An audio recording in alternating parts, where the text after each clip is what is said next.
안녕하세요. 블록체인X의 마왕입니다. 이번 주제는 비트코인 혁명의 두 번째 혁명, 시스템 혁명입니다. 이번 편은 총 3부로 구성되어 있습니다. 1부, 은행이 위험하다. 2부, 비트코인을 극초기에 만나 인생이 바뀐 사람들. 3부, 비트코인 채굴, 진실 혹은 거짓. 우선 비트코인 시스템 혁명 제1부, 은행이 위험하다 시작하도록 하겠습니다. 지난 시간 비트코인 혁명 중 돈의 혁명에 대해 말씀드렸는데요. 비트코인이 지금의 가치를 가지게 된 건 단순히 새로운 돈을 쓰자는 걸로 된 것은 아닙니다. 사토시가 제안한 시스템에 대한 신뢰, 바로 기존과 다른 시스템에 대한 혁명이 사람들의 신뢰를 받아오게 된 것이라고 생각을 합니다.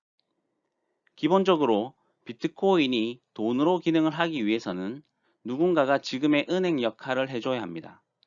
현재 은행의 시스템과의 비교를 통해 비트코인의 시스템 혁명 이야기를 시작해 보겠습니다. 지난 시간 은행의 조상이 누구랬죠? 네, 금세공업자입니다. 무슨 이야기인지 잘 모르겠다는 분은 블록스 한번 돈의 혁명 편을 꼭 보고 오시기 바랍니다. 그리고 그 전에 특별편에서 말했던 EBS 자본주의 일부 돈은 빛이다를 반드시 꼭 보시기 바랍니다. 특별편에 해당 링크를 올려두었고 이번 영상에도 링크를 올려두겠습니다. 금세공업자가 했던 일은 당시 돈이었던 금 또는 금화를 가지고 오면 그것이 진짜 순금인지 아닌지 확인을 합니다. 그리고 금 전문가니 본인이 금이 맞다라는 인증을 하죠. 그 내용을 보관증과 장부에 기록을 합니다. 몇 월 며칠 스미스식 금 10파운드 이렇게요. 그리고 보관증은 맡긴 사람에게 다시 주고는 장부는 금고에 안전하게 보관을 하게 됩니다. 금을 찾으러 오면 반대로 본인이 발행한 보관증의 진위 여부를 확인하고 인증하고 맞으면 금을 내어주고 내어주었다는 기록을 하고 다시 장부는 보관을 하게 되겠죠. 저 일을 하던 금세공업자는 비상한 머리와 델로 오면 된다는 천운으로 은행가가 되었다고 말씀드렸죠. 그래서 금세공업자와 은행이 하는 일이 같습니다. 중앙은행에서 만든 돈이 위조지폐인지 확인, 인증, 기록 보호하는 게 은행의 일입니다. 우리가 매일 하는 결제, 이체, 송금, 대출 등, 즉 우리가 돈을 사용할 때마다 은행에서는 저 과정을 하고 있는 거죠. 반대로 저 과정을 해줘야 결제, 이체, 송금, 대출이 된다는 뜻이기도 합니다. 그리고 기술의 발달로 사람이 하던 저 역할을 은행 컴퓨터와 인터넷이 하고 있는 겁니다. 우리는 중앙 컴퓨터가 보내는 신호를 개인 단말기로 받을 뿐이죠. 바로 금세공업자 때부터 내려온 중앙집권형 시스템입니다. 금세공업자에서 은행가로 사람에서 컴퓨터로 바뀌었을 뿐이죠. 그리고 우리는 이 중앙 시스템이 당연하다고 생각을 하고 길들여져 있습니다. 은행뿐만 아니라 공공기관, 기업 등 현재 모든 사회 시스템은 이렇게 중앙 집권화되어 있습니다. 이 방식이 정말로 안전할까요? 결코 안전하지 않다는 걸 우린 2011년 4월 농협 해킹 사태 등으로 알고 있습니다. 농협의 모든 데이터가 날아가 18일간 농협 이용자들은 거래를 할 수 없는 불편함을 겪었습니다. 사실 18일 이후라도 복구되어서 다행이지 여러분 곰곰이 생각하면 정말 끔찍한 일입니다. 여러분이 평생 모은 전 재산이 대학 등록금이, 결혼자금이, 집살돈, 퇴직금이 전부 농협에 있었는데 그 기록이 다 지워졌다. 만약 복구할 수 없다면 내가 농협에 얼마가 있었다는 걸 일반인이 어떻게 증명하겠습니까? 이렇듯 중앙 집권 시스템은 각종 보안업체와 보안 프로그램으로 중무장하고 있음에도 해커들의 수많은 공격을 받고 있고 실제로 뚫리기도 합니다. 자, 그럼 이제 사토시가 제안한 비트코인 세상은 어떨까요? 사토시가 제안한 건 관리 주체에 대한 제한만이 아닌 보안상으로도 뛰어난 새로운 시스템의 제안입니다. 첫째, 사토시는 비트코인의 은행 역할을 우리 대중들이 하자는 겁니다. 정확히는 우리의 컴퓨터로 은행 컴퓨터 역할을 하자는 거죠. 마치 현재 중앙 집권형 시스템의 독재에 가깝다면 사토시가 제안한 시스템은 다수결 민주주의에 가깝다고 볼 수 있다고 생각해 저는 컴퓨터의 민주화, 시스템의 민주화라고 부릅니다. 그리고 이 시스템을 블록체인 시스템이라고 부릅니다. 왜 블록체인이라고 부르는지는 잠시 후 알려드리겠습니다. 개개인의 컴퓨터들이 하는 일은 은행 컴퓨터와 같습니다. 비트코인 거래가 참인지 거짓인지 증명 작업에 참여하는 거죠. 우리가 비트코인을 거래할 수 있는 건 개개인의 컴퓨터들이 은행 컴퓨터가 하는 역할을 해주기 때문입니다. 예를 들어 제가 여러분께 여러분의 비트코인 주소로 1리플을 보냈는데 그게 1비트코인으로 인식되어서 전송이 되면 될까요? 안 될까요? 당연히 안 되겠죠. 누군가가 진짜 비트코인인지 리플인지 이더리움인지 가짜 거래인지를 가려줘야 합니다. 참여 컴퓨터들은 그 일을 하는 겁니다. 그리고 참여 컴퓨터의 51%가 참이라고 판단하고 합의한 거래들만 장부에 쌓이게 됩니다.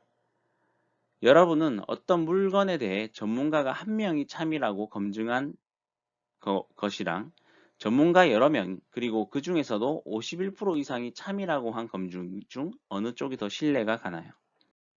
자, 그런데 참여자 입장에서 내 컴퓨터를 전기세를 내가 부담하면서까지 이 작업에 참여할 이유가 있을까요? 여기서 사토시는 시스템에 참여한 컴퓨터에게 2100만 개 중 약속한 특정 개수의 비트코인을 대가로 주겠다고 한 겁니다. 하지만 증명 작업에 참여한 모든 컴퓨터에게 n분의 1로 주는 게 아니라 미션이 하나 더 있습니다. 참으로 판정된 비트코인 거래 기록을 계속 쌓아둘 순 없으니 10분 단위로 묶음, 즉 장부화 시켜야 되는데 이 장부화를 하려면 해시 함수로 된 암호를 찾아야 하고 가장 빨리 암호를 찾은 컴퓨터 집단에게 50비트코인을 주기로 한 것이었습니다. 그리고 장부화 시킨 팀의 이름을 붙여줍니다. 그 팀들을 일명 우리는 풀이라고 부르죠. 시간은 흐르니 다음 10분 동안 비트코인 거래가 또 있겠죠. 마찬가지로 공동, 분별 작업 후 암호를 가장 빨리 찾은 팀이 다음 장부에 50비트코인을 가져가게 됩니다. 그리고 첫 번째 장부와 두 번째 장부는 암호화되어서 연결됩니다. 결론은 비트코인을 획득하는 방법은 참인 비트코인 거래, 공동작업 참여가 기본 조건이고 실제 비트코인을 획득하는 건 암호를 찾아 장부화를 가장 빨리 하는 팀이 됩니다. 자, 이렇게 시간이 가며 작성된 장부들과 그 연결이 마치 블록들이 체인으로 연결되어 있다고 해서 블록체인이라고 부릅니다. 결국 비트코인 거래 장부들의 연결이죠. 이게 이더리움의 거래 기록들이면 이더리움 블록체인이겠죠.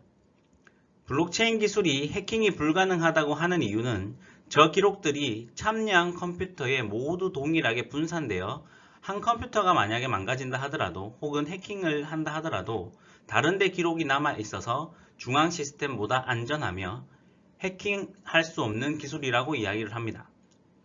한 컴퓨터를 해킹하기도 힘든데 수천 수만 대에 기록되어 있는 내용을 동시에 해킹할 수 없기 때문이죠. 코린이 분들이 이해하기 쉽게 제가 이야기를 하면 여러분이 만약에 100억 자산가이고 모든 돈이 여러분 주거래은행에 현금으로 보관되어 있습니다. 그리고 여러분이 미국에 여행을 간 사이 한국에서 전쟁이 일어나서 모든 시설이 붕괴되었습니다. 자, 그럼 여러분은 미국에서 여러분이 자산 100억을 증명할 수가 있을까요? 첫째, 전쟁과 동시에 한국 돈은 종이 조각으로 전락합니다. 둘째, 만약 가치가 보존된다 한들 여러분이 100억을 가지고 있다는 증명을 해줄 은행 시스템이 이미 붕괴되어 있습니다. 자, 그럼 여러분이 만약 여행 가기 전 100억을 비트코인으로 바꾸어 놓았다면 어떻게 될까요? 한국에서든 미국에서든 여러분은 인터넷만 되는 곳이면 여러분의 비트코인은 가치도 보존되며 찾을 수 있습니다. 당신이 100억치 비트코인이 있다는 기록은 채굴기라 불리는 컴퓨터에 전 세계 곳곳에 기록이 되어 있으니까요. 누군가 양자 컴퓨터가 나오면 비트코인이 해킹된다는 기사를 실었었고 실제로 해당 기사로 비트코인 가격이 폭락하는 일도 있었습니다. 양자 컴퓨터에 대해서 누군가가 저에게 물어보면 저는 이렇게 비교를 해드립니다. 모든 걸 뚫는 창과 모든 걸 막는 방패 둘 다 파는 상인 이야기를 여러분 아십니까? 그러면 창으로 그 방패를 뚫으면 어떻게 된다는 거죠?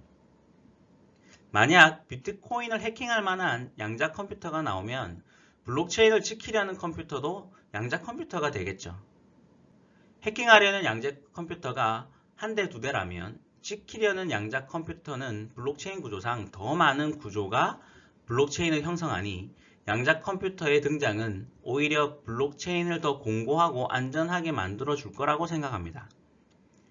현실적으로도 현재 블록체인을 형성하는 컴퓨터는 일명 채굴기라 불리는 컴퓨터는 일반 컴퓨터보다 고사양의 고비용의 슈퍼컴퓨터입니다. 여기 기사들 보듯이 은행이 더 위험하다라고 이야기를 하죠. 기사에서도. 자, 비트코인의 블록체인 시스템이 은행 중앙 집권 시스템보다 안전하다는 것을 알게 되셨을 겁니다.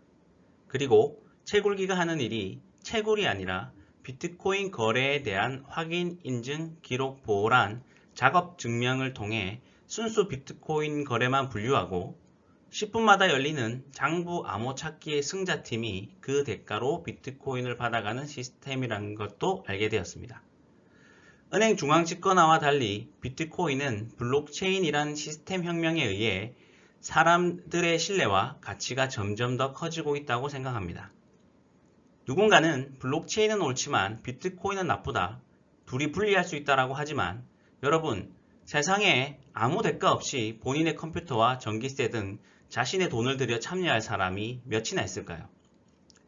어차피 사토시는 시스템 참여의 선택권은 대중에게 맡겼고 어떤 이유에서든 시스템에 참여하고 노력에 대한 대가를 받아가는 시스템입니다. 그럼 2부에서는 이런 비트코인을 극초기에 접해서 인생이 바뀐 사람들의 이야기를 들려드리겠습니다. 다음 시간에 뵙겠습니다. 감사합니다.